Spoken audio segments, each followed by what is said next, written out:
ये मुश्किलें जो बढ़ने का जिक्र है और वो लगातार दिख रहा है, परिस्थितियां वैसी दिख रही हैं। चीन की गिद्ध नजर बहुत बहुत पहले से ताइवान के ऊपर है, और ताइवान के साथ साथ जिस तरीके से हरकतें वो भारत के साथ समय समय पर करता रहा है सीमावर्ती इलाकों में, वो दिखाती हैं कि अगर परिस्थितियां बिगड़ी तो सुरक्षित हम भी नहीं हैं। यूसुफ सर, बारूद के ढेर पर हम भी बैठे हुए हैं। एक और मैं एक बात जोड़ना चाहता हूँ, जो कहा था उन्होंने कि बने इजराइल ने हमारे गाढ़े वक्त में मदद की थी। देखिए, ट्रेडिशनल नॉलेज बहुत चीजों की आपको रास्ता बताता है। पंचतंत्र में एक कहानी है कि एक मेढक का परिवार को जो आपसी झगड़े में उसने एक सांप को अपनी मदद के लिए न्योता दे दिया, और अंत में सांप उसके परिवार के सदस्यों को खाते खाते अंत में उसका नंबर आ जाता है।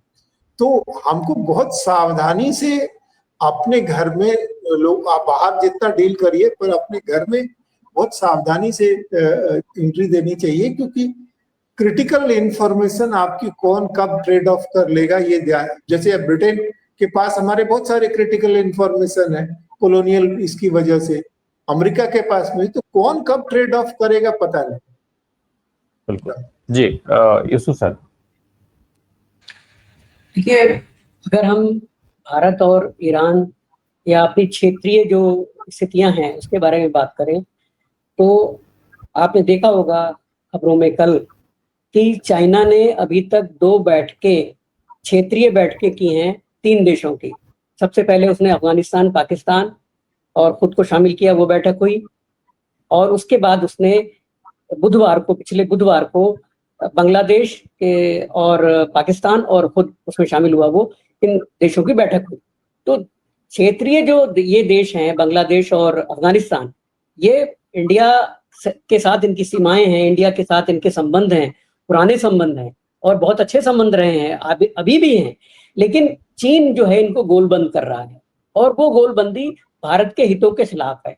भारत ने जब अफगानिस्तान की बैठक हुई थी, पाकिस्तान जिसमें शामिल हुआ था, तब भारत ने एतराज भी किया था कि ये बैठक जो है हमारे हितों के खिलाफ हो रही है। आप अफगानिस्तान के रास्ते या बांग्लादेश के रास्ते जो पैसेज बनाना चाहते हैं अपने बिल्ट रोड का, वो नहीं बना सकते हैं। लेकिन चीन ने उस पर कोई तवज्जो नहीं दी। इसके बाद अब ये बांग्लादेश को इन्होंने शामिल कर लिया अपनी बैठक में। तो भारत के खिलाफ चाइना की घेराबंदी लगातार जारी है, और अगर हम इस सत्य को स्वीकार नहीं कर रहे हैं तो हमें तो नतीजे भुगतने ही होंगे। और रही सही कसर पाकिस्तान से दुश्मनी करके चली रही है। पाकिस्तान से जो दुश्मनी है वो चरम पर है। उस संबंध कब सामान्य होंगे कोई नहीं जानता। और आसिम मुनीर कोई भी मौका चूक नहीं रहे हैं भारत के खिलाफ गोलबंदी करने का। यहाँ तक कि उन्होंने इसी झोंक में ट्रंप के लिए नोबेल पुरस्कार तक इनिशिएट कर दिया। तो ये सारी गोलबंदी भारत के खिलाफ है। नहीं तो पाकिस्तान के कहने से क्या नोबेल पुरस्कार मिलेगा ट्रंप को? और ट्रंप इस लायक है भी नहीं कि उनको नोबेल पुरस्कार दिया जाए। जब मोदी जी और भारत बार बार कह रहा है कि हमने आपकी मध्यस्थता स्वीकार ही नहीं की, आप कहीं मध्यस्थ थे ही नहीं हमारे बीच में जब वार बंद हुई है या संघर्ष बंद हुआ है, तो जो नोबेल कमेटी है वो कैसे दे देगी इनको पुरस्कार? तो ये जो गोलबंदी आसिम मुनीर कर रहा है वो भारत के खिलाफ कर रहा है। और भारत को संबंध अपने तुरंत बांग्लादेश से, श्रीलंका से, नेपाल से, अफगानिस्तान से तो सुधारने चाहिए। संबंध हैं, अच्छे हैं संबंध, लेकिन और उसमें गाढ़ापन आना चाहिए, जो ये मिस कर रहा है। लेकिन उसने ईरान के साथ जो भारत ने किया है वो दोगलापन है, बहुत बड़ा दोगलापन है ईरान के साथ भारत ने किया है। ईरान के जो एम्बेसी है उसके डिप्टी ने बाकायदा बयान दिया है कि भारत अब इजराइल के हमले का विरोध नहीं करेगा तो कब करेगा। उन्होंने बाकायदा मांग की है ईरान ने कि भारत को हमारे ऊपर हमले का विरोध करना चाहिए, कंडेम करना चाहिए। और भारत हमारा पुराना मित्र है, भारत को हम ऐसे नहीं खो सकते। यानी उसमें ध्वनि ये थी कि अगर भारत कंडेम नहीं करेगा तो भी हम संबंध बनाए रखेंगे भारत से। वजह यह है कि जो चाबहार पोर्ट है, जो चीज को भारत ने डेवलप किया है, भारत के अरबों रुपए उसमें इन्वेस्ट हैं, वो पानी में बह जाएगा। अगर ईरान ने कल को बयान दे दिया कि साहब हम हमारा चाबहार से आपका समझौता खत्म, तो आप क्या कर लेंगे? आप कुछ नहीं कर सकते। आप ईरान का बाल बांका नहीं कर सकते। आप ईरान के खिलाफ इजराइल या अमेरिका से युद्ध भी नहीं कर सकते।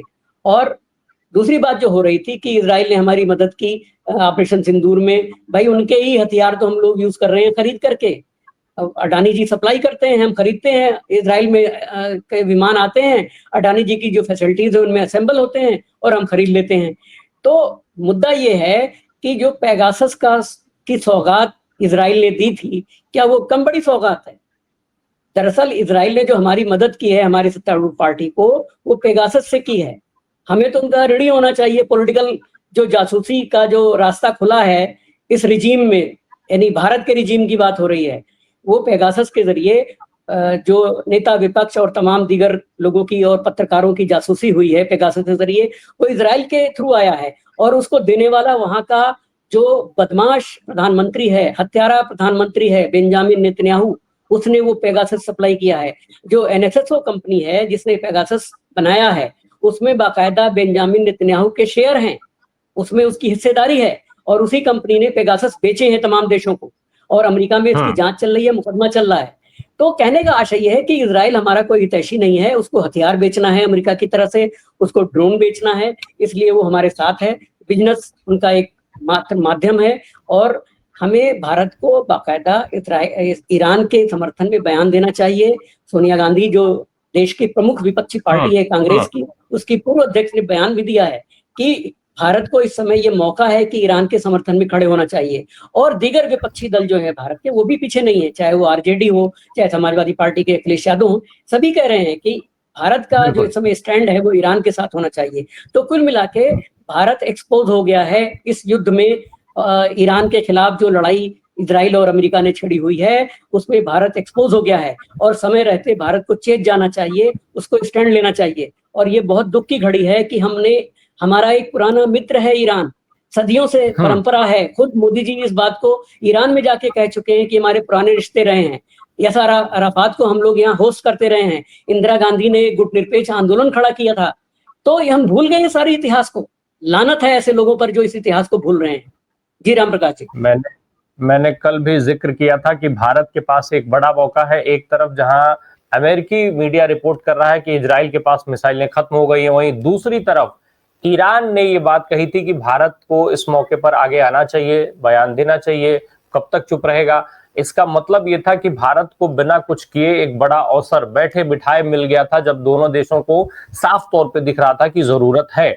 ऐसे में भारत को आगे आना चाहिए था, भारत की सरकार को आगे आना चाहिए था, और बढ़ करके और इनको एक टेबल पे ला करके समझौता कराने की तरफ अग्रसर होना चाहिए था। अगर आपको इजराइल से भी वैसे ही मित्रता रखनी हो, ईरान से भी मित्रता रखनी हो, तो इस समय इस मौके का फायदा आप उठा सकते थे। साथ में मैंने ये भी कहा था कि अगर हमारे देश की सरकार, वर्तमान सरकार में बैठे लोग, हमारे प्रधानमंत्री, हमारे विदेश मंत्री, उनको अगर ये चीज समझ में नहीं आती है, उनकी क्षमता इतनी नहीं है कि वो इस स्तर तक जाकर के बातचीत कर पाए, तो विपक्षी पार्टियों के सांसदों को जो है वो डेलीगेशन में ले, जैसे अभी डेलीगेशन भेजने के लिए उन्होंने विपक्ष के सांसद लिए थे। इसको लेकर के दो अच्छे दोस्त अगर आप हासिल कर पाते हैं तो क्या समस्या है? अगर आप पाकिस्तान को बेनकाब करने के लिए दुनिया में डेलीगेशन भेजने के लिए विपक्ष से उधार सांसद मांग सकते हैं, तो इजराइल और ईरान को एक टेबल पर लाने के लिए विपक्ष से सांसद क्यों नहीं ले सकते हैं?